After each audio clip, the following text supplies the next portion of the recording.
Arnar, þetta var sigur númer 14 í deild? Ertu kannski bara búin að missa tölu eða? Bara, örglega, 14, já. En svona fyrirfram, þetta var þannig sé hörkuleikur allan tíman, en hvað breytist í fjórða? Þegar þið síðið aftur fram á? Náðum aðeins að opna og nokkuð skot og þeir voru góðir í kvöld og bara virkilega sterkt lið og verða erfiðið við að eiga, sko. Þeir eru bara funda einhvern veginn svona eitthvað mojo, þeir eru orðnir bara illir á að leiðir. Í byrjun seinna hálfleiks, þá ef ég skil þessi íþrótt rétt, þá breytti Grindavík yfir í svæði og það virtist komið einhverju smá opnum skjöldu. En síðan í fjórða, náðu þau bara að leysa þetta þá eða hvað? Já, við erum passífur á móti svæðinu, svo það er bara lélegt. Við reiknaðum alveg með að kemur til svæði og við vorum passífur til að byrja með. Bættum á því. Einn leikur í viðbót fram að byggar.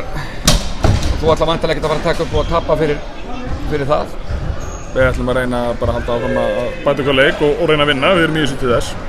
Og það verður erfitt. Það er erfitt að spila í Órigó. Ertu komin með liðið á þann stað sem þú vilt vera með þá? Þú ætlar að toppa núna á réttum tíma?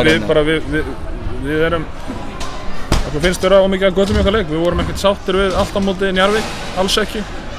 Og við þurfum bara, finnst við þurfum að bæta okkur.